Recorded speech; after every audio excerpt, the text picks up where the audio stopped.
Hello everyone, welcome to my channel.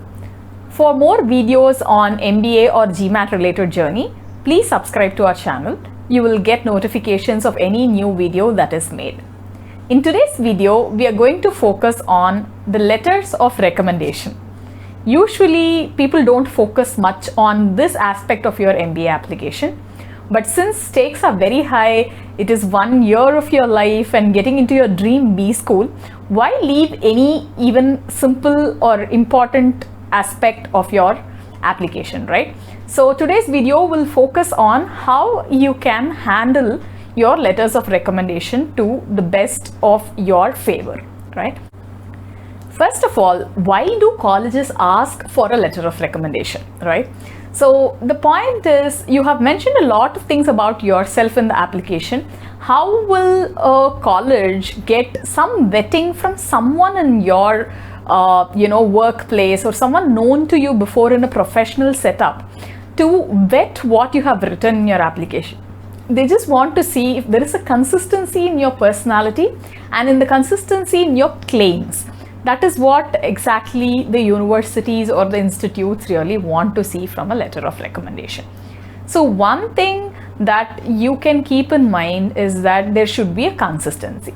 The second thing is, when you are approaching people for letters of recommendation, don't really focus on high ranked people, your CEO of your organization giving you a letter of recommendation. That is not the most important thing. The rank of the person is not the most important thing while asking for a letter of recommendation.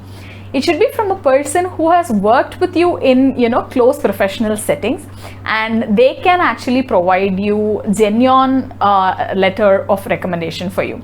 What happens is, if you approach people of very high cadre in your organization, many times you can't even ask them if you think they can emphasize on certain aspects of your personality, or sometimes for 2 or 3 times if you're giving 2 or 3 institutes you're applying, you kind of feel very obliged and not very comfortable asking for their time multiple times and all that.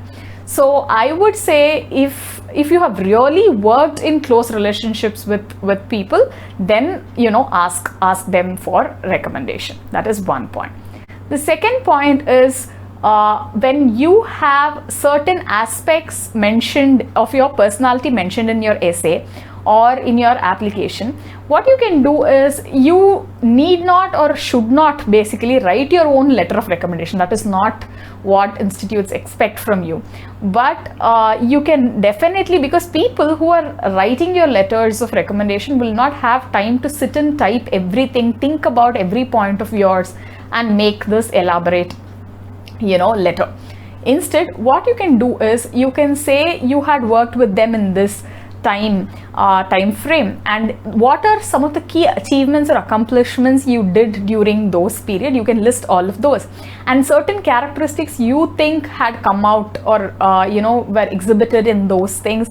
You can make this into a mailer reminding them what all you had done while you had worked with them, and asking them to probably add some of those elements in the letter of recommendation that they are writing.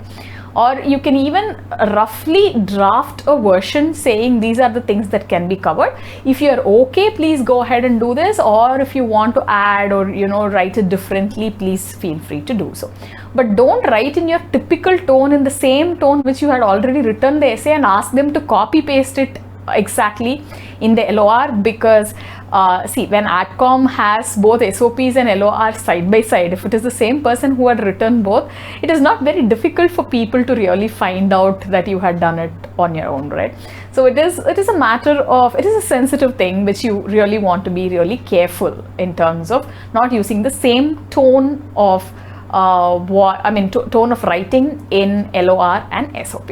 Also, when certain B schools, like for example IIMC, has a quantitative column where the recommenders will rate you in different qualities and aspects of your professional life on a scale of 1 to 5, on a scale of 5. So in that area, sometimes what happens is people get inconsistent between the qualitative and quantitative stuff they rate you on. Like if they are saying you are a very influencing person, let it just get carried on both in the quantitative part and the qualitative part. It is not that you say you are influencing in the qualitative part and in the quantitative part they rate 3 on 5 for that. So both should sync up. That is a very important thing when it comes to the letter of recommendation. So these are some points to take into consideration while you're approaching your letter of recommendation. If you have any doubts or queries, feel free to ask in the comment box below, and do not forget to subscribe to the channel. All the very best.